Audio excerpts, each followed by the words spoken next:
예, 이 장에서 하나님께서는 이사야에게 크게 외쳐라. 목소리를 아끼지 말고 네 목소리를 나팔같이 높여서 내 백성에게 그들의 허물을, 야곱의 집에 그들의 죄를 알리라고 그렇게 사명을 주셨습니다. 형식주의에 빠진 이스라엘의 거짓된 신앙을 들춰내고 지적하라고 말씀하셨습니다.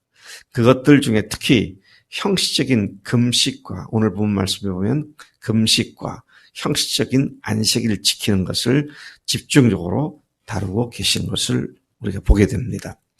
금식과 함께 오락을 즐기고 금식하면서 논쟁을 벌이고 서로 주먹질하는 이것들을 지적하면서 하나님께서는 금식과 함께 도움이 필요한 어려운 사람들을 도와주는 것을 하나님이 기뻐하시고 복을 주신다. 이것이 2절부터 12절까지 말씀이고, 또 안식일에 오락을 행하지 않고 안식일을 존귀히 여기면 주 안에서 즐거움을 얻는다는 진정한 의미의 금식과 안식일을 지키는 것에 대한 교훈을 14절까지 말씀하고 있습니다. 1절에 다시 돌아가 보면 하나님께서는 백성의 죄, 내 백성의 죄, 이스라엘의 죄를, 야곱의 집에 그들의 죄를 알려라. 이렇게 말씀하시죠. 이스라엘 백성의 죄와 허물을 깨우치고 알리라고 말씀하시면서 그 다음에 금식에 대한 책망을 하십니다. 2절부터 5절까지 위선적으로 행하는 금식에 대한 책망을 하시죠. 제가 현대인의 성경을 인용을 해서 읽어보겠습니다. 그들은 마치 옳은 일을 행하며 내 명령을 저버리지 않는 것처럼 날마다 나를 찾고 내 법도를 알기 원한다. 그들은 또 나의 공정한 판단을 요구하고 나를 가까이 하는 것을 기뻐하는 것처럼 하며 이렇게 말한다. 우리는 금식하였는데 어째서 주는 보지 않으십니까? 우리는 우리 자신을 낮추었는데 어째서 주님은 알아주지 않으십니까? 참 기가 막힌 모습을 보여주고 있습니다. 외양으로 볼 때에는 참 겸손해 보였고 하나님을 찾는 사람들이었고 하나님의 뜻과 법을 알기를 원했고 하나님을 가까이 하는 것을 기뻐하는 자들인 것 같았는데 실상은 그들의 본심과 진실은 그렇지 않은 모습을 하나님께서 들춰내시면서 이사야에게 그것을 선포하라고, 그것을 지적하라고 말씀하신 것을 봅니다. 자, 이러한 것은 주전 700년, 800년 전에 있었던 일이잖아요. 그리고 그 후에 바벨론 포로 됐다가 다시 돌아왔고 다시 회복시키겠다고 해서 다시 잠깐 동안 팔레스타인에서 그들이 다시 살다가 그 다음에 로마의 속국이 되었고 그리고 어떻게 됐습니까? 예수님이 오셨습니다. 예수님이 오셔가지고 마태복음 23장 한 장 전체를 마태복음 23장 전체를 화 있을진저에 너희 위선하는 바리새인들아, 너희 서기관들아, 너희 율법사들아 하면서 700~800년 이사야로부터 700~800년이 지난 역사의 참극을 맛보았던 그들이 여전히 자기들의 생각과 의식 속에서, 형식 속에서는 하나님을 찾고 하나님을 사랑한다고 하지만 실제에 있어서는 참으로 하나님께서 목불인견이죠. 차마 눈을 뜨고 볼 수 없는 그런 죄악을 범하는 위선을 지금 말씀하고 있는 것이죠. 제가 시간이 없어서 마태복음 23장을 다 읽지는 않습니다만 23장 전체가 위선에 대한 얘기를 하고 있을 만큼 주님도 오셔서 매우 분노하신 모습을 보게 됩니다. 그렇게 그들이 외양은 그렇게 보이지만 사람의 속을 보고 하시는 하나님께서는 그들의 거짓됨을 여실히 드러내셨습니다. 어떻게 드러내셨느냐? 그 다음에 계속 보면은요, 너희는 금식을 하면서도 너희가 하고 싶은 대로 하며 너희 일꾼들에게 고된 일을 시키고 또 계속 논쟁하며 다투고 싸우고 심지어 서로 주먹질까지 해가면서 그러면서 그게 무슨 금식이냐. 그래서 그렇게 질타를 하시죠. 너희는 금식할 때 자신을 괴롭히고 머리를 갈대처럼 숙이며 굵은 삼배와 재를 깔고 눕는다. 자, 그들이 얼마나 진지하게 금식하는 모습을 갖추고 있습니까? 여러분 생각 가운데 하나님 앞에 이렇게 기도해 본 적이 있으세요? 재를 자리에 깔고, 베옷을 입고, 머리에다가 재를 뿌리고, 그러고 그런 모습으로 금식해 본 적이 있으세요? 그런 모습으로 기도해 본 적이 있으세요? 우리 그렇게 안 하잖아요. 아주 나이스하고 젠틀하게, 깨끗하고 정갈하게, 편한 자세로.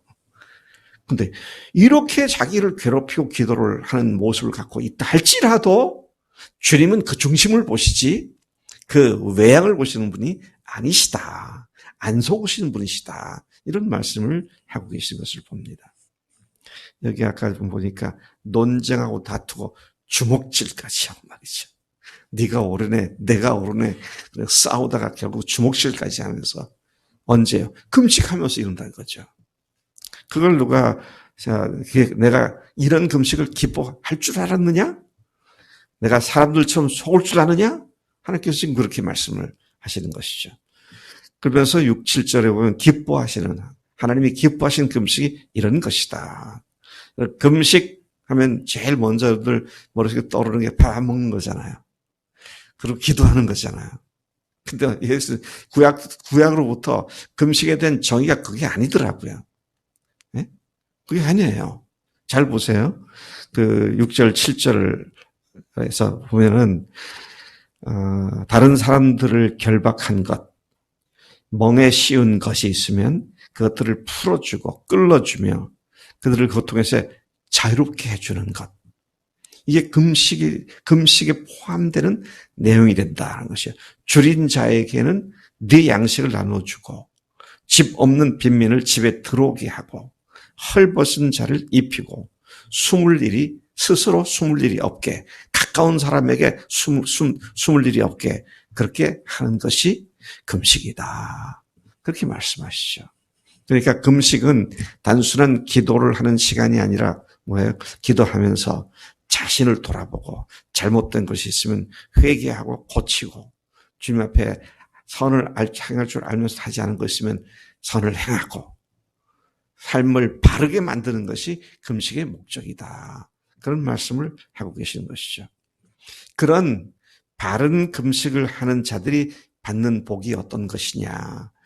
8절부터 12절까지 그런 금식을 하는 자들이 받는 복에 대해서 뭐라고 하면 새벽빛 같겠고 속히 고침을 받으며 공의롭게 행하는 너에게 하나님의 영광이 휩싸일 것이다. 너희들이 하나님의 영광 가운데 휩싸일 것이다. 9절 네가 부를 때 내가 응답하겠고 네가 부르짖을 때 내가 함께 있을 것이다. 그렇게 네가 멍에와 손가락질과 허망한 말을 없애고 10절 줄인 자를 볼 때 불쌍히 여기고 괴로운 자의 마음을 만족하게 하면 그러면 네 빛이 흑암 중에서 떠올라 깜깜하게 어두운 가운데 네 빛이 빛처럼 빛날 것이다. 그런 말씀이시죠. 내 어둠이 낮과 같이 될 것이며 11절 항상 여호와의 인도를 받아 메마른 곳에서도 내 영혼을 만족하게 하며 내 뼈를 견고하게 하리니 너는 물된 동산 같겠고 항상 솟구치는 샘 같을 것이다. 영적으로 비실거리지 않고 담대하게 싱그럽게 다시 회복되고 세워질 것이다. 그런 말씀이시죠. 여러분, 제가 어떤 교회 이름 보니까 물된 동산 교회가 있더라고요. 물된 동산이 어떻습니까?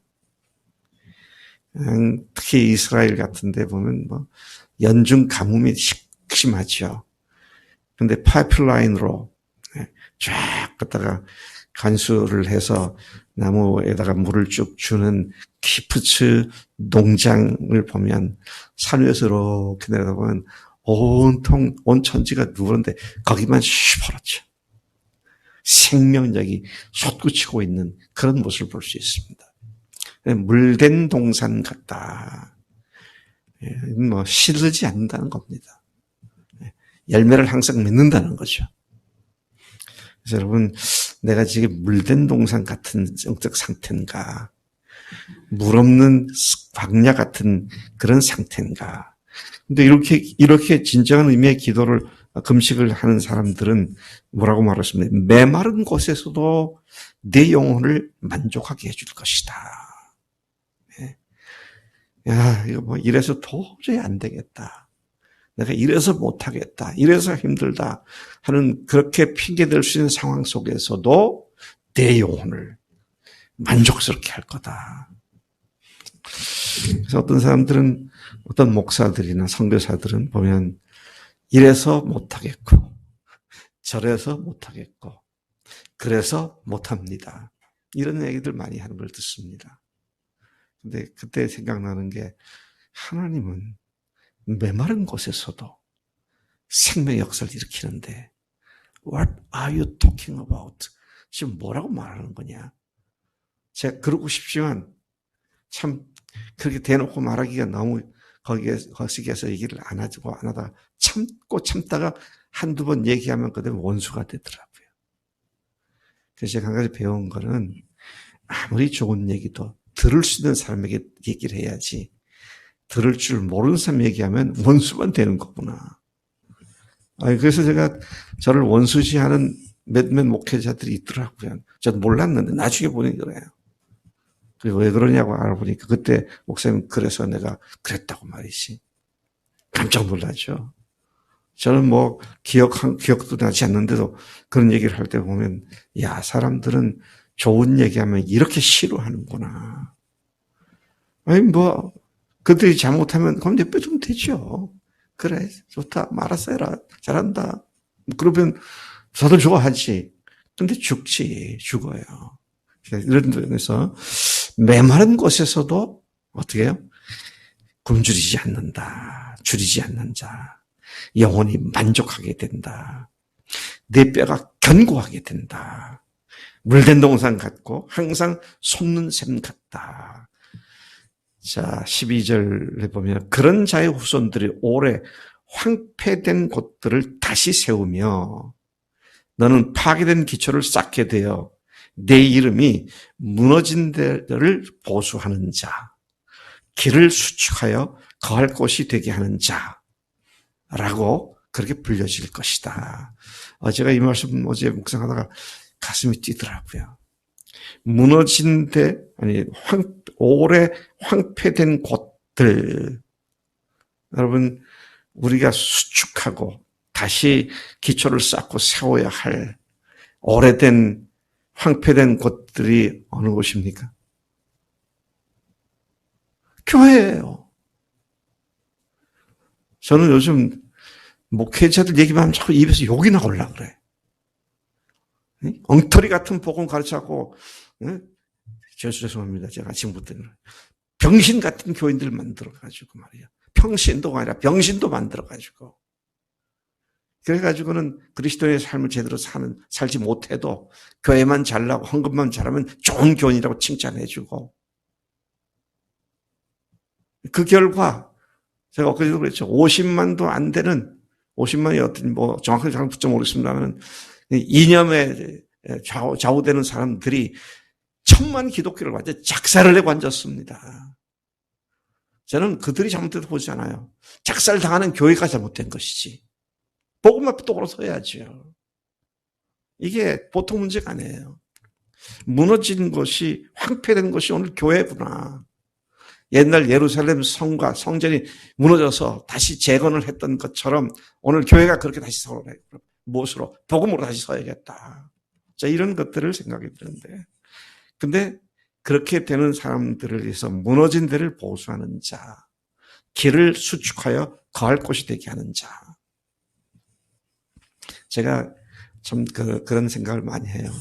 내가 이렇게 교인들에게 구멍난 복음을 구멍을 기어서 이렇게 그냥 7, 8년 계속 가르쳐도 아직도 제대로 다 이해하지 못하고 있는데, 아예 그걸 언급도 안 하고 있는 교회들은 어떻게 될 건가?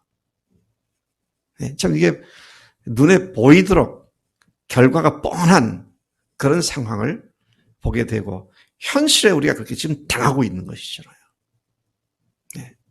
기가 막힌 노릇입니다. 그래서 여러분의 앞으로 별명이, 우리 김민환이, 민환이 맞지? 갑자기 아닌 것 같아서 이름이.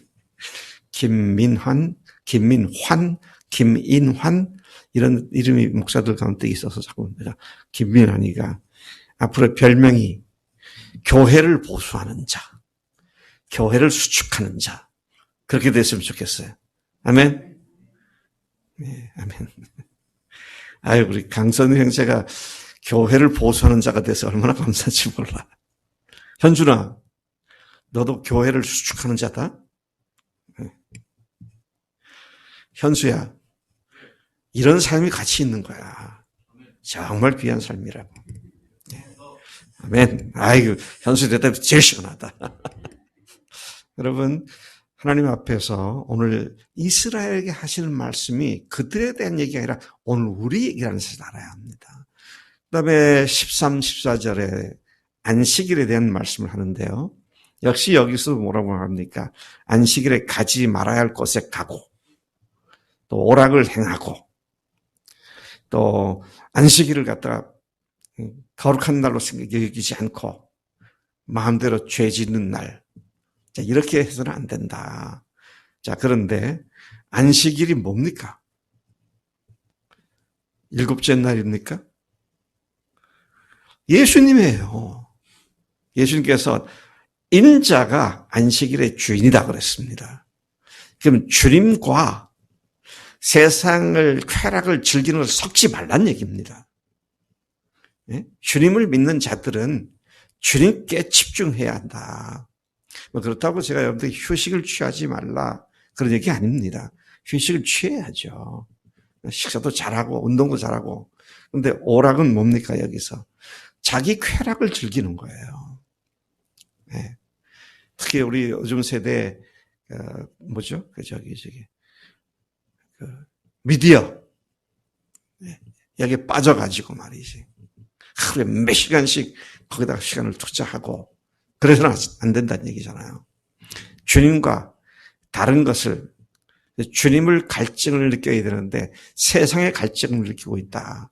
말이 안 되는 거죠. 그래서 여기서는 당시에는 이스라엘 사람들이 두 가지를 굉장히 중요시 여겼습니다. 하나는 아까 얘기한 대로 금식이고요. 또 하나는 안식일이었습니다. 근데 너희들이 그렇게 한다 할지라도 실제로는 그 안식일 날 딴짓하고 있으면서 여기 말씀 보면 오늘 우리가 근본 죄라고 말하는 것이 다 나옵니다. 13절에 만일 안식일에 네 발을 금하여 라는 말을 뒤에 거기에 보니까요. 이를 존귀하게 여기고 내 길로 행하지 아니하며 그 말이잖아요. 네가 하고 싶은 대로 네 하고 싶은 대로 하지 않으며 그런 말입니다. 내가 주인 돼갖고 네 마음대로 행하는 거 그거 하지 않는 것이 안식일을 지키는 거다. 또 오락을 구하지 아니하며 사사로운 말을 하지 아니하면 하나님께서 너를 어떻게 하신다고요? 여호와 안에서 주 안에서 즐거움을 얻게 되고 내가 너를 땅의 높은 곳에 올리고 네 조상 야곱의 기업으로 기르리라. 여호와의 입의 말씀이니라. 하나님께서 우리에게 높은 곳에 올려주시는 것이 바로 천국 하나님의 나라 주님의 주권이 회복된 그런 삶이다 하는 것이죠. 오늘 우리가 안식일과 또는 금식과 또 여러 형태의 종교적인 행위가 그 내용을 저버리고 껍데기만 가지면 하나님 앞에 모독을 드리는 것이 될 수밖에 없다. 정말 진실로 간절한 마음으로 주 앞에 금식하고 안식일을 거룩히 지키는 우리가 돼야 될 줄로 믿습니다.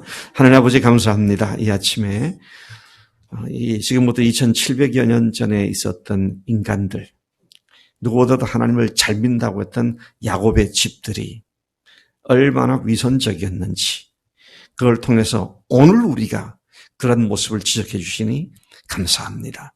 부끄럽고 죄송한 마음을 가지고 하나님 형식에 매이지 아니하고 신령과 진정으로 주 앞에 기도하며 주님을 누리는 매일의 삶이 되도록 인도해 주신 줄로 믿습니다. 그렇게 살겠습니다. 감사하고 예수님의 이름으로 기도를 쌉니다. 아멘, 아멘.